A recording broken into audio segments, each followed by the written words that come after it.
Do you rezone the land as well? Or the zoning has to be already in place? What does your team look like, and how did you get where you are to the place now? Did you get everybody on the team before you ran the race, or was it a progress? You value your time more and the family time more versus the profit. Like, what was some of the most expensive but great lessons? What is that driving factor which motivates you wake up every single day? We are back with another episode of Capital Truth, the untold stories of those who fund the future. I got someone today. His last name, I hope I'm not going to mess it up, but he is a really interesting dude. You know what he does? He's going to talk about this a little bit more. Amazing human being. I met him recently. We spoke a little, and I was like, we got to talk about that with our viewers. So, Emanuel Wijkhuisen. Yeah, that's great. That's correct, man. It was good. Thank you so much for being here and making the time. I know you are really busy in what you do, and let's get into it, man. Let's fire shot. When you meet somebody for the very first time, besides you giving them the business card, like, how do you introduce yourself? Well, mainly just like a brief introduction of myself, and thank you for having me on your podcast. I really appreciate it, obviously. So a little bit about myself. My name is Emanuel Wijkhuisen. I'm half Dutch, half Italian. My mother's Italian, my father's Dutch. Moved to Italy in 37 years ago, so a lot of time ago. And I also lived in Florida for 6 years. Now I'm back in Italy. My wife wanted to go back here because she needs to follow her elderly parents, and so Nice. we're staying here near Venice, like 45 minutes from Venice, so it's a nice area here. And what can I say? I'm doing real estate for the last 15 years. Specialized more in entitlement deals, so bigger like land projects. Mm-hmm. What we basically do is we put on a contract big chunks of land. We do the entitlement process of it. So what that means is we do the project on it. So like a subdivision project, mainly in residential projects, anywhere from 100 to up to 300, 400 lots projects in the southeast of the United States.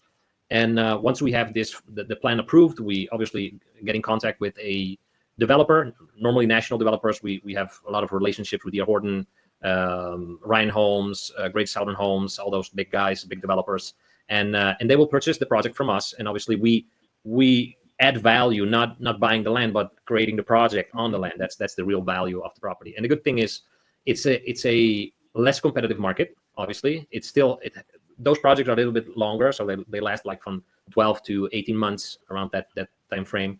And and they are less competitive. There's less people in the market doing this kind of stuff, and you can create a nice project on a nice piece of land, and given also a lot of value on the community where you're building, where those communities are being built. And so that's something very important for me and in my fund. So and I love it. And you know what? That's the dream come true for every real estate guy. It's to do projects like this. And I got so many questions just off of the intro. By the way, I'm half Czech and half Pakistan. I was born in East Berlin, so I'm also like a mumbo jumbo together. And we flying to Europe with my son. I booked the tickets end of July till half of August. And guess where he wants to go? to Italy. Yes, he wants to go to Italy. So I might reach out to you. We might grab a nice cappuccino or something over there. Absolutely. It will be my pleasure guiding you a little bit around, guys. Yeah, that would be awesome. So, you said the entitlement, Yeah. right? And I know you said so you buy a raw land, right? And you get the plans approved, right? Do you rezone the land as well, or the zoning has to be already in place for you to before you getting in? Yeah, that's a great question. So normally what we're looking for is already have the zoning in place, because that's a less headache, because if you have to rezone it, it has to be going in front of the county or the city or the township, and that might get rejected for some reason, or maybe someone in the community doesn't want to have like another bigger subdivision next to his house, and probably he doesn't want to, and he opposes himself on maybe having that project. And so that could be one of the reasons that maybe your rezoning gets rejected. And a lot of other things, also political matters, maybe one of the official doesn't want that because maybe they have other plans for the community. And so what we like to see is to already have like a zoning in place. What we do mainly is residential. So we don't do multifamily. We're specialized in residential. I have a great team of engineers. My lead engineer is David. He has 35 years of experience in this field. So he's a lot of experience. And that's something that's really, very important when you're building your team and you want to do deals like this, because there's a lot of things that can happen and that need to be put in place, and doing like the right project, talking the right lingo with other developers, and also with the county, because sometimes the county is state official, so it can be difficult, and talking with them and having things approved. So it's a process, and you need to know exactly what to do, because there are a lot of moving parts. Hmm. Yeah, I mean, especially like you said, you live in Italy, which I moved, as you know, I moved from New York to Canada also for the family, the in-laws as well. So again, that's another connection we have. But it's amazing that you are doing deals not in Italy, not in Greece, not in Europe, right? I'm guessing everything is in the United States. So you might have a really good team and a great people around you, so you can still be productive. So what does your team look like, and how did you get where you are to the place now with your partners, and what the structure is on the back end? Yeah, so we have a real estate fund, a Reg D fund, and obviously we have a great team put in place, because otherwise you cannot have that kind of confidence in doing those type of projects from a distance. So you really need to have a great team in place, people that have a lot of experience. And we are right now we are 9 people in the team. We have a lead engineer, which is doing all the entitlement, hands-on stuff, talking to other engineers. They have like a whole different language when they're talking to each other. So you have to have somebody in the team that really is an engineer, and they can talk that kind of language with them and know exactly what they need to do, and keep it on track. Also, that's really important. I have a great project manager.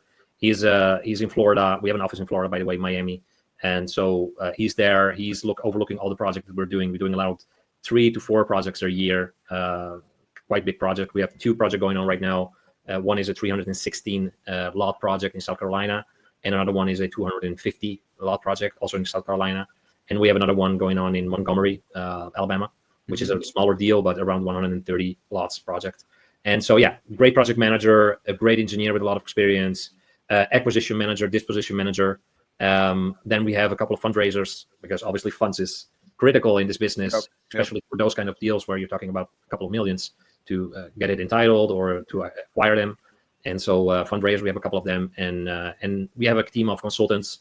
That's obviously also very, very important. One is a retired hedge fund manager, worked 20 years in Wall Street. Name is Joseph. He's living in Italy also, but he's coaching us a little bit and giving us the structure, how funds work and how to raise capital, how to talk to investors, to big investors, institutional investors. And that's very, very important, because you need to have that money coming in order to have a deal flow, coming up, pipeline full. So that's very, very important. So yeah, obviously from a distance, having a great team is very, very critical.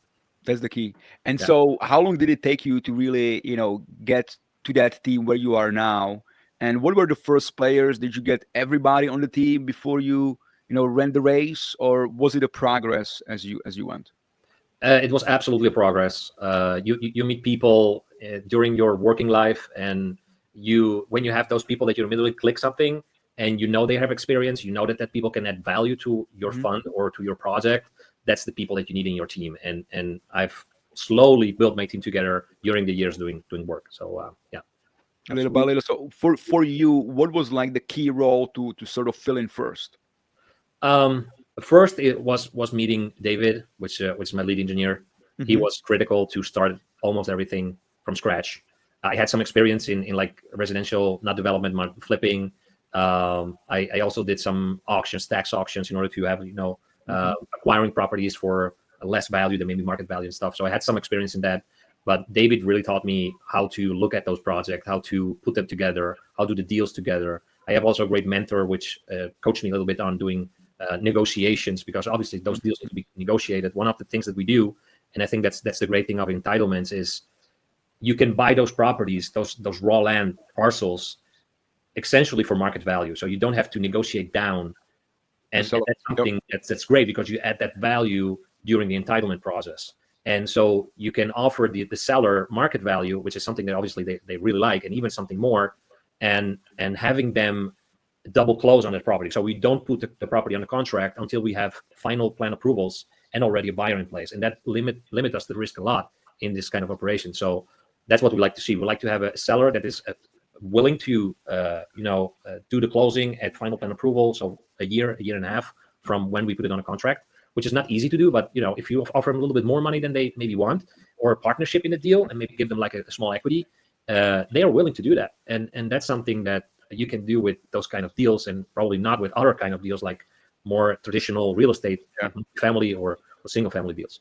No, you're right on. Like, something what I do on my personal level, we're looking to acquire a home for the family in Canada, and because I'm American, I can't really get the financing over in Canada. So what I'm actually thinking and doing right now, I'm looking for a seller's financing, right? So I'm looking to get somebody who's retiring or about to retire, and I can take over the property from them, right? I'll give them some down payment so they can do whatever they need to do, maybe downsize, get a smaller condo, right? And I will pay them basically a salary monthly for 2 to 3 years, right? And then give them lump sum at the end. So it helps them, number one, it helps them to get into something smaller. It helps them, on that transition. It pays them something so they can live off of it as well and pay their bills. And then, also they don't have to pay a lump sum in taxes, right? Like, Yep. when you sell the thing, you have to pay a big thing in taxes. But that model, it's not for everybody. It's like only very, very few people which are actually willing to do it. So I like your model, and I really like that you are very specific in terms of what you're looking for. Yeah. Like, you don't take everything. You just take this and you take that. And I like it because it tells me a lot about you, that you're not greedy, trying to get into everything. You are super selective. You value your time more and the family time more versus the profit. Like, how did you get to that mindset? Were you always like that? And how does that benefit you now? How does that impact you now in a positive way? Well, I came from corporate world, so probably I'm wired a little bit like that, being very Yeah. organized and stuff. And but yeah, when I did like more like multifamily and single family deals, like flipping, it was like having your pipeline full. So constantly doing deals, and you had like zero time Yeah. running after deal after deal, doing renovations and all. And that's a business model that yeah, it pays very well if you know what you're doing, obviously, but it also takes all your time. And so this is a kind of business model which is different. So you're doing way less deals per year. You do like a couple, 3 or 4 deals per year, which is already a lot, but it gives you a lot of time. The process is slower.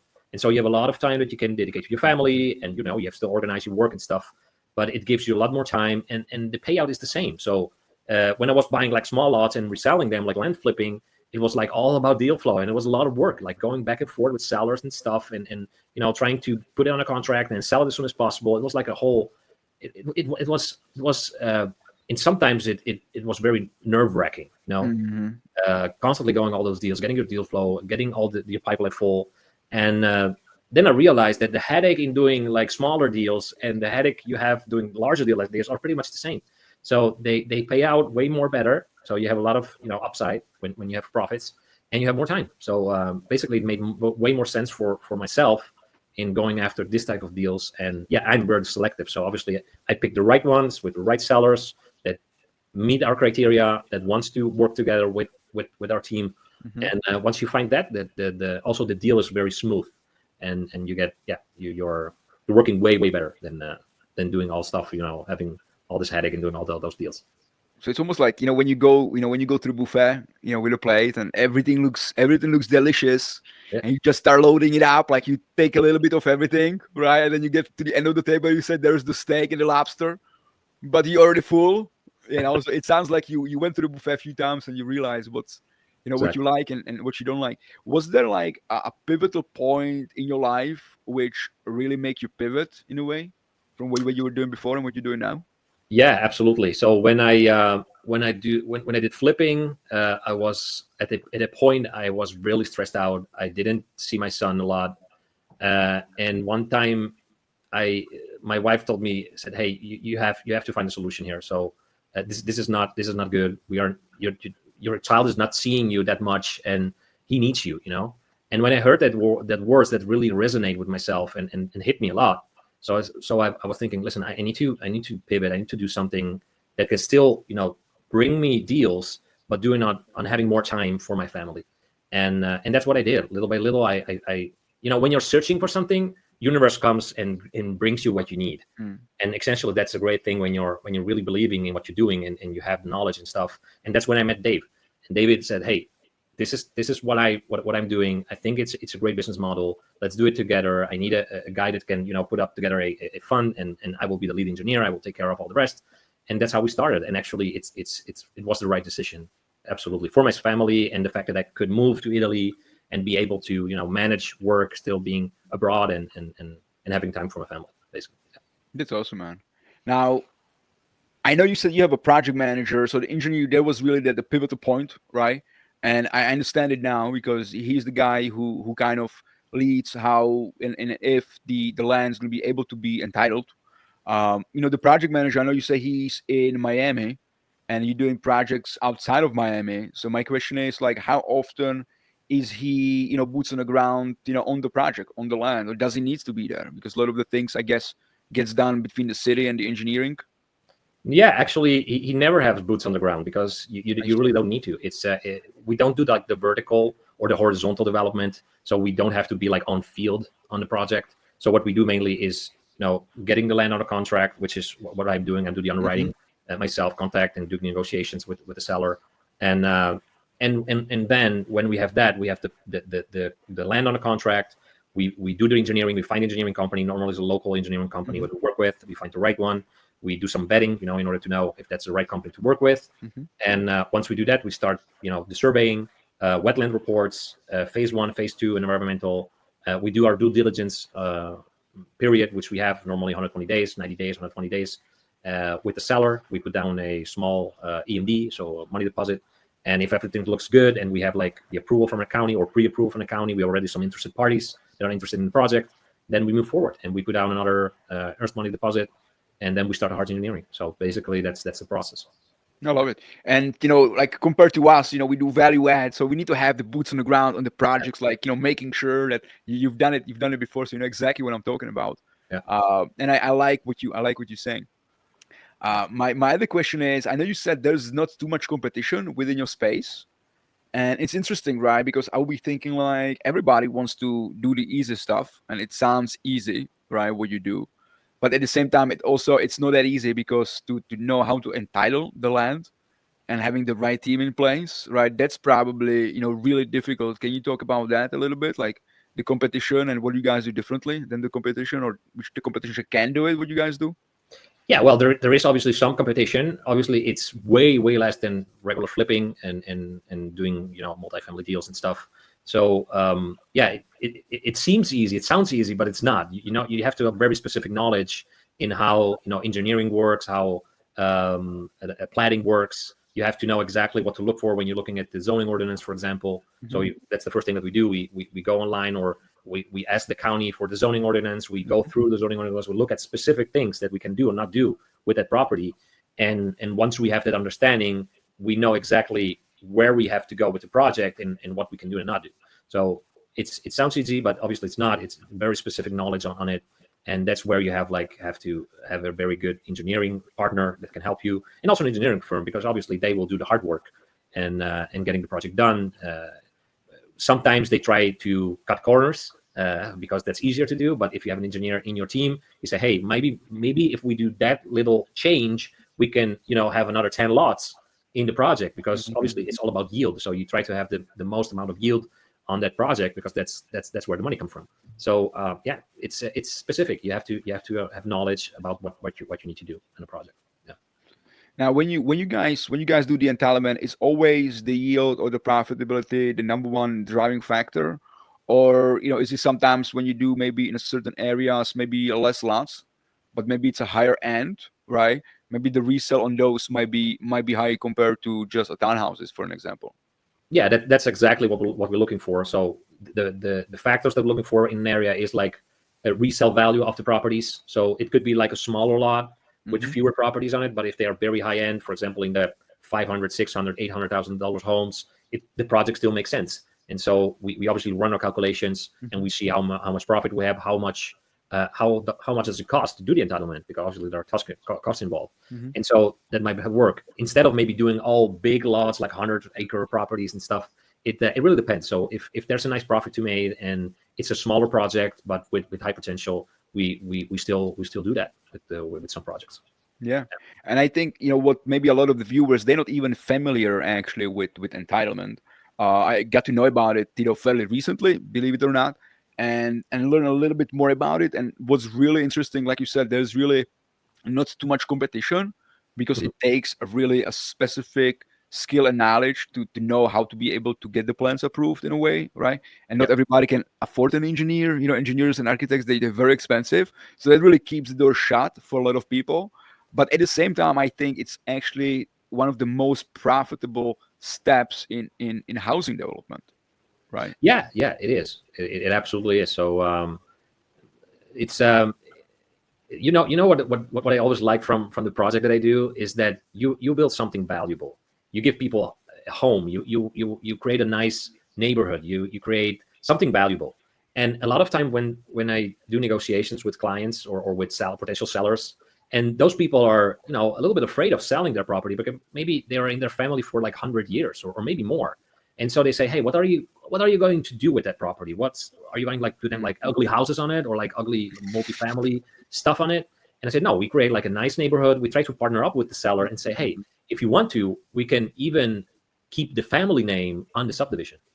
And that's something that I see it's a really turning point when you do negotiations. It's like, hey, that lot is named after that subdivision, names after our family, and we like that because having that property in family names for 100 years is something that means a lot for people.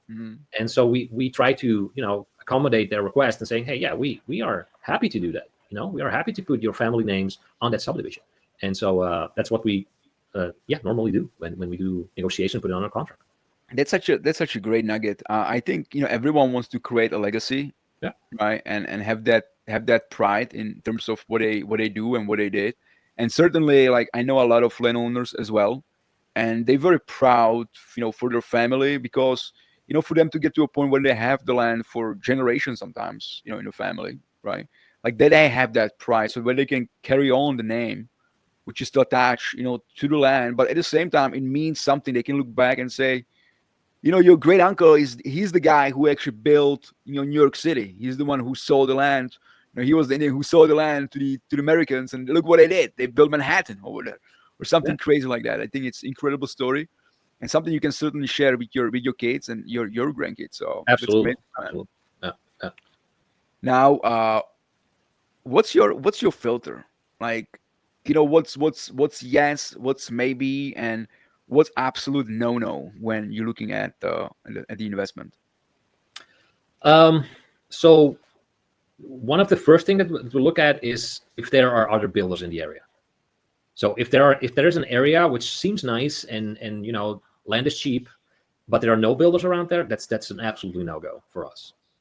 Because we want to see other builders in the area that are building there. That means that they have done already their research. Obviously, we do our research, but you already know that area is growing. And if they invest millions of dollars setting up, like putting up subdivisions and houses up there has to be a good reason. And so I want to see at least 2 or 3 builders, national builders in the area that are building. That's the number one thing that I'm looking at. Second thing is house values. So obviously, I want to know what properties are selling for. That's another big thing that we're looking at. Other thing is utilities. So is the property inside of city limits? Is there sewer available? Because a lot of properties don't have maybe sewer, or they have sewer, but it's too far to make the connection, and the connection to connecting to the sewer is way too costly for the developer in order to be interested in that property. So that's another thing that we look at. So there are 4 or 5 main points that we look at for before putting on a contract, or maybe calling the seller to get on a contract with the property. But those are the most important ones. Yeah.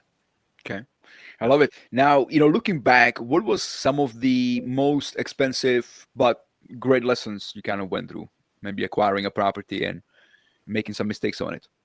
Well, we still make mistakes. So actually, That's the that's beauty. pretty normal. When you every deal is different, and so every deal has its own nuances, and every deal have its own small problems that you need to solve. And like you said before, you have to be creative. You have to think out the box sometimes, because that's what an entrepreneur and a real estate investor needs to do, because we need to put properties on a contract, and maybe the seller has some specific requests, and so you have to try to meet those. In order to everybody needs to be happy.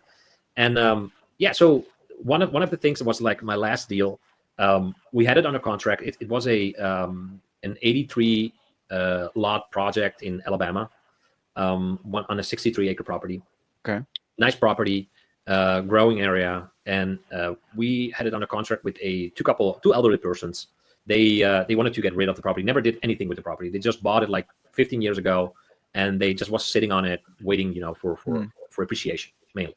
And so we got it on a contract. We got it on a contract for actually 1 year, because we thought that in 1 year we could manage the project. It turned out that we had some issues with the developer. So the developer was Miranda Homes, and Miranda was very interested in the project. We put it on a contract, but he subcontracted to another builder, and that builder had to require financing, and so the lender didn't want some things seen on the property, and so we had that issue to solve. And so, long story short, the project went not from 1 year but almost 2 years, and so we had to be very creative with the sellers in order to first do extensions. And at one point, the seller wasn't willing to give us any extensions, and so we had a problem and say, what we do? Are we gonna find investors that can fund us the money to purchase the property, or we try to maybe negotiate a seller financing structure type of deal? And that's what we did. We did a seller financing. We put up a substantial down payment, and in January this year we were able to do like a couple of months of seller financing, and then eventually we solved all the problems on the project, and we sold the property. So we turned out to be profitable, obviously, but there were a lot of moments where we say, hey, damn, we have to solve this problem, and things are coming up. So that was the thing that we learned a lot in that deal. Actually, we learned really, really a lot.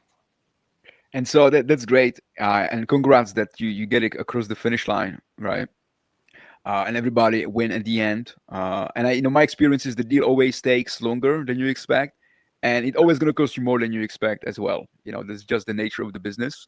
Was there a deal, and especially I think because you're doing a bigger deals, right, and work on something for 24 months, and then nothing happens at the end? They must be really disappointing too. Now, was there a deal which you were working in the past, and unfortunately or fortunately, maybe looking back at it, it just didn't come through? On the entitlements, no, because if there are other builders in the area that are building there, at least one or two are interested. And what we normally do is we talk to multiple parties. So we talk to two or three builders, and we keep them on the negotiation table until the very last end, because it might happen that somebody backs out, and that can happen. Big builders are especially D.R. Horton and big guys like that, sometimes do some strange moves in the very end. And so we like to have them on the table until the very last end and have like a backup offer if something goes through. And we keep on negotiating until we eventually close on the property, and that's something that helped us a lot, because it can happen. With the deal that I just discussed in Alabama, we were at the point of saying, hey, to Miranda, say, hey, this is not working. We are over time frame. If you're not closing, we are going with D.R. Horton, and we had D.R. Horton already ready to close on that same property and on the same project. So yeah, you have to have that in place, in my opinion, at least. I mean, that's great that, when I used to sell real estate and work with a lot of buyers and sellers, specifically with the buyers, I used to tell them, hey, listen, put multiple offers on multiple properties, because in a sales market, you might get one or you might get none. Like, you don't know. You might as well get all three yeses, and then you can select which one you want to go with. But sometimes, that's just the offering point, right? To go actually into a contract, that's impossible, because they will have to really legally commit to the purchase, right? So with the land, it doesn't work like that you can have three parties at the same time. Or how do you structure the contracts that they're actually obligated to sell them the piece of property? Well, what we do is when we put it on a contract, we require to use our contract, which we have drafted and perfected through the years, obviously. And it's a I don't want to say an ironclad type of contract, but it's a very good contract, and you cannot back it out from like selling it to another party. Another thing that we do is when we finish up the study period, we also file with the county what's called a memorandum of affidavit, which is a kind of contract, and basically it says, hey, this property is under contract with another party. So this property is getting sold to somebody, and it's like public records. So somebody that will look it up will see that the property is already under contract, and they cannot sell it because it puts like a not a lien, but it is a legal contract, and so they cannot sell it, because if they sell it, that will pop up, and the title company will say, hey, there is a memorandum of affidavit on it, and you need to remove that before you can sell the property to another party. So that's how we protect ourselves in this kind of deals, mainly. It almost sounds like a first right of refusal or something like that. Yeah, it's similar, but it's still different. and it's something that really helped us in some deals, because when you are like in the middle of a project, maybe a big builder goes directly to the seller and say, hey, do you want me to Yeah. sell the property, and that happened. Yeah. And when Yeah. you have that in place, they cannot do anything, because obviously you send a copy to the seller and said, hey, you're legally binding on that contract, and you cannot back out from that, so you cannot sell it. Hmm. So yeah, that's something that you have to be aware of, and you have to be protected. I love it. Now, looking back, what was the challenge, you went through, business or personal life, which kind of made you, of who you are today? Oh God, where do I start? I've been so many things. um, I think that real estate investors, and I mean every real estate investor has go through a kind of process and hardship in order to become a person that will be successful in real estate, because it's a tough market. It's something that you never finish to learn. You're always learning new stuff. Every deal is different, and so you're just building up more and more experience doing more deals. And I think that will define yourself at the end during the years, because you're really uh, you really become somebody else almost, because you need to solve so many problems and go so many things that you're going through, bad deals, money that maybe you're losing. And yeah, that shapes you.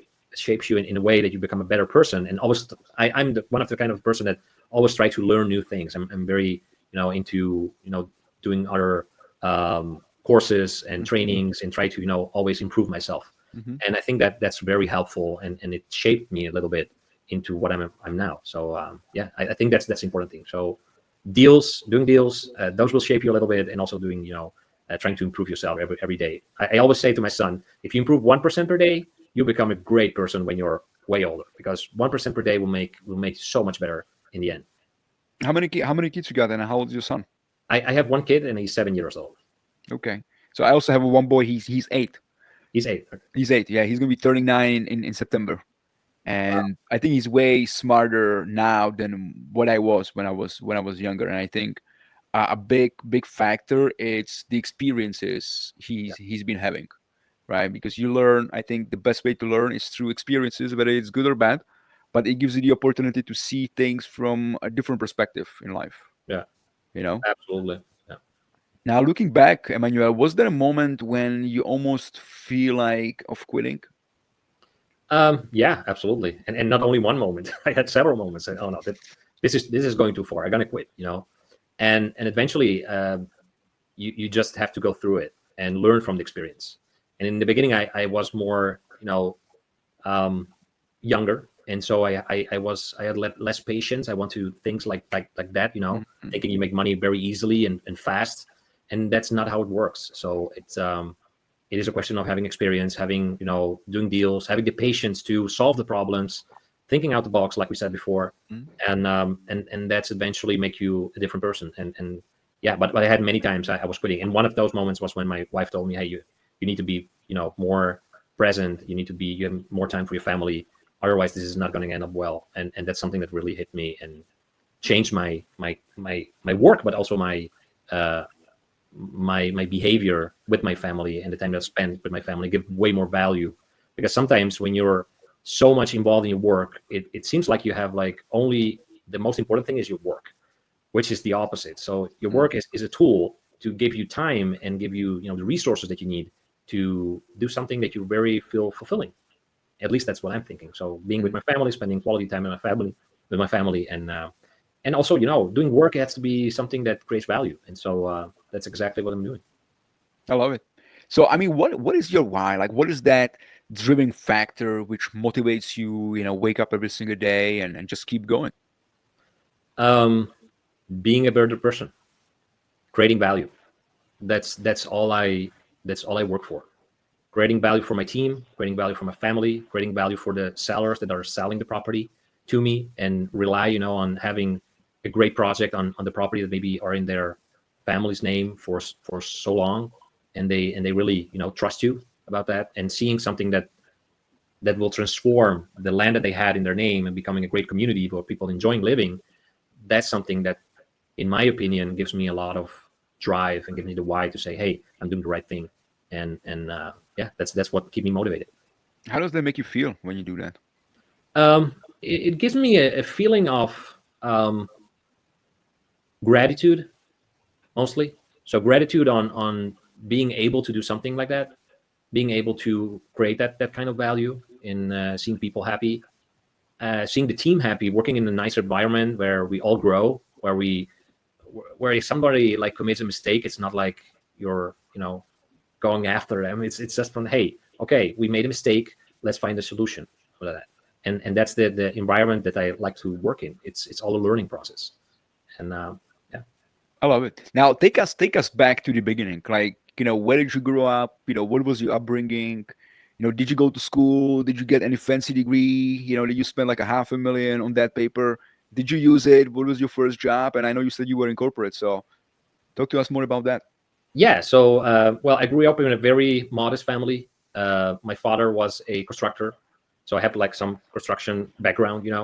That was back in 1976 when I was born, and I lived 10 years in the Netherlands. So we lived there. My father had that company, and eventually I worked a little bit for the company also.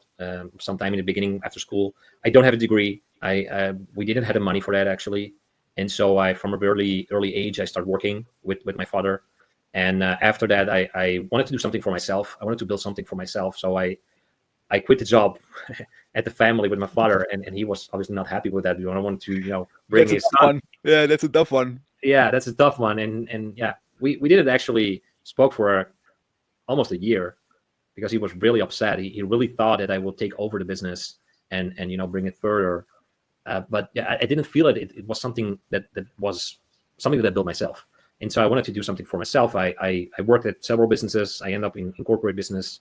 I did a couple of years there, and then eventually started to invest in real estate. And that became because my a very good friend and my uncle, he lives in Texas, and he has a nice portfolio of properties over there. And he introduced me to a couple of friends of his. Said, "Hey, I think maybe you like real estate. I think if you get involved in real estate and Mhm. do what I'm doing, I think you will like that." And that's where everything started. So bought like a couple of properties on tax sale auctions in Florida. Ended up with and that was 2013. Ended up with 6 properties that I bought at the tax sale auctions and for like 20 grand each, Wow. very cheap. Rehabbed them for with $3,000-4,000. Did a lot of work myself just to save some money, and then renting them out. And I still have like 4 or 5 of the properties at today. I sold a couple when the market was like top, and I still have them today. And yeah, and then started from there. So small properties. Then I started investing in land because the market was too competitive. Tax auctions were competitive, price going like market value. So I tried to pivot a little bit and say, hey, I saw all those property, all those land going for sale on auctions, and nobody was bidding on it. And say, hey, might be interesting in purchasing a property, a couple of small lots, maybe in a couple of Mhm. subdivisions. And that's what I did. So I bought some properties there, some land, and flipped it. So sell it to another property and made maybe 100% ROI on that thing. Hey, that's working. That's nice. It's nice money. And so I started to doing that, and eventually, yeah. Then after I met David, and he said, hey, why don't you do larger deals? Why don't you do entitlement deals? What I was doing, and why don't we set up a company and we build something great, a nice company that can do those deals more frequently with having investors that invest in that. And I said, well, I think that's a great idea, and that's where we started a fund, and yeah, and that's where I'm in today. And it's crazy that you went from smaller lots into such a big projects, right? Like, wasn't it scary for you going from this to this? It was very scary. It was very scary because the numbers were completely different. So I was buying lots for 20,000. Yeah. yeah, $2,000 or $5,000, and now ending up with properties $1 million, 1,075,000, 1,000,002. And I say, wow, where do we get that money? Where are we doing? And yeah, and little by little you learn, how to do, how to structure the contracts, talking to sellers, doing those double close, the option Mhm. contracts, and that's everything we started with. We did the first deals, and it turned out great. We did some great profits on those. And actually, it's true what David was saying. He said, hey, this you have the same headache, so it doesn't change that much. There Mhm. are like a couple of zeros more on Mhm. on the numbers, but it's namely the same work. So and he was right. Yeah. So I feel like you make few really sharp turns, right, and big jumps, and that really made you to think outside the box, Yeah. right, and really figure it out. Like, okay, I'm here. It's gonna take me forever to get here. So what else can I do to get here, right? Yeah, yeah. It's I am the kind of person that if I see that the space is too crowded and everybody is inside of that space, and there's a lot of competition, I try to find another way where I can, have the same kind of returns, having more time, so not being that busy, and having more profit, or maybe at least the same profit, but doing less work, and managing my time more efficiently. Yeah. Yeah. No, and that's really smart of you. What you're doing. I wish I wouldn't get stuck selling real estate for 21 years and trying to build a brokerage site and pivot into the investments a lot sooner. Than now. Yeah. But it sounds like you end up at the construction company like your dad wanted it, or something similar, or Yeah, similar something field similar. Yeah. at the end, right? But They say when I all the roads lead to Rome. They say, right? exactly, when I told him, when I showed him the first deal that I did in entitlements, and he saw all those homes, he said, "Wow, you eventually went into construction." Saying, "No, I'm not constructing that." He said, "Well, kind of, So he was still happy. I gotta agree with him on that one. Yeah. That's great. Yeah. But you have to discover your journey, right? You have to take that route to kind of to find yourself and to find your path, and you're still finding it, I'm sure, and to get you where you are today. Yeah. Yeah. Yeah.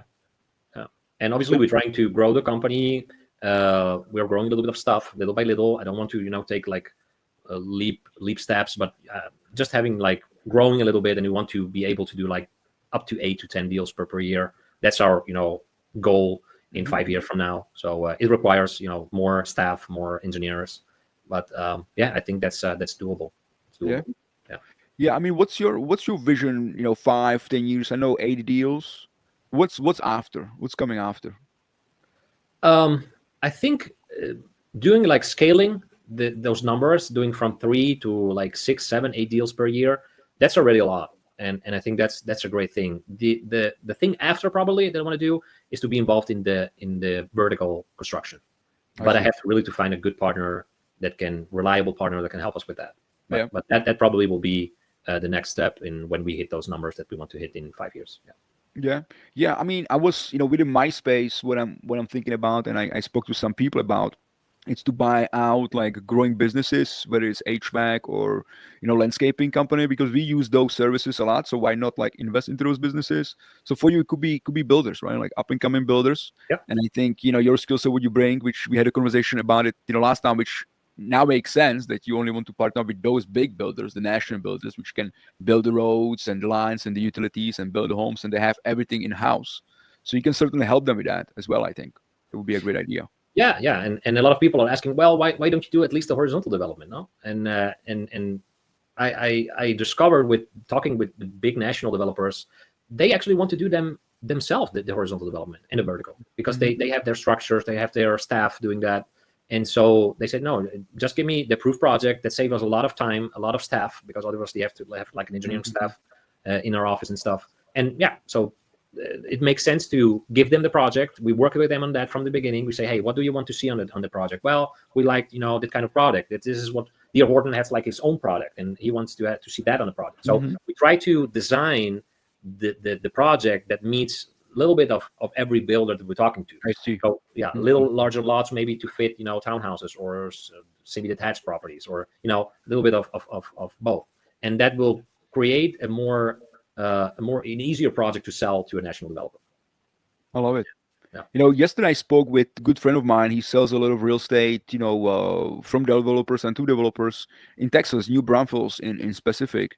And his biggest concern was the overbuilt issues which they have. In some of the southern states like Texas, Florida, there's just way too much inventory. How are you prepping for that? Because you are way ahead, way early stage on it, so it probably is going to affect you first, right? Before affecting anybody else. Are you prepping for the pivot, and what the pivot is going to be, if anything, or is it not affecting you at all? Yeah. Well, we obviously look at that. That's why we don't do like very large deals. We like to be in that sweet spot from 100 lots up to 300, not bigger than that. Okay. And the reason is simple, because if a developer sells 50 houses per year, it takes them like 5 or 6 years to have that inventory at least sold, and that's a risk for them. So if you go little smaller projects, that's still manageable for the builder, because you say, hey, if I sell like 50 houses a year or 60 houses per year, I'd be out of my inventory in like 3 years, and that's manageable, and that creating less risk for them also. And so we like to be in that spot, not being over, because a lot of people come to me, hey, this is like a 400-acre property or a 1,000-acre property, and you can build like thousands on it. You can retire with this. You can retire with this one. Yeah, exactly. We are not looking for retirement deals. We're looking, to stay in business for a long time. And if you have that kind of big project, it has a lot of, other kind of project. And the first one is demand. You need to have demand in the area. So is there demand for like 1,000 properties? And so that's where can people find you? Well, you can find me on my fund website. So it's Phoenix Re Capital. So Phoenix RE Capital.us, and that's our main site. And all the contact information is on there, and you can find me there. So yeah, get in contact if you need any information or you want to know a little bit more about entitlements. I will be happy to share information with anybody. I'm not greedy in information. Yeah, and I think that's so important, right? I think when you meet successful people, that's really an open book, and that's something I'm trying to do with this podcast, to kind of bring the information out to the regular folks, to the public, where they can see actually, oh, I can do this as well. It doesn't sound as complicated or as hard as it is actually in reality. Yeah. So I really appreciate you coming on over here and sharing your wisdom and your experience with me and the public. It means a lot, and that's something we should all do in our life and leave that legacy, right? Last question I have for you, Emanuel, is what's that one capital truth you live by? Value. Creating value through being yourself, getting the information out there. I'm not greedy with information, like I said before, because a lot of people gave me value when I hadn't that information that I needed, and they just provided for free. And if we share more of our knowledge or experience, I think we will be a lot of more successful people and more successful entrepreneurs or real estate entrepreneurs doing this business. And there is no such thing as competition, because you can work with other people and sharing deals together. There is money to be made for everybody if you really want to build something valuable and creating the relationships with people that are obviously willing to work with you. So yeah, that's great. Thank you so much for providing me some value to the viewers, for sure. Thank you. And that's a wrap on this episode of Capital Truths, the unscripted journeys of those who fund the future. If something sparked your thinking today, don't keep it to yourself. Share the episode, leave a comment, and keep the momentum going. Money is just a tool. Clarity is the game. Stay curious, stay bold, and we'll catch you on the next one. Peace out.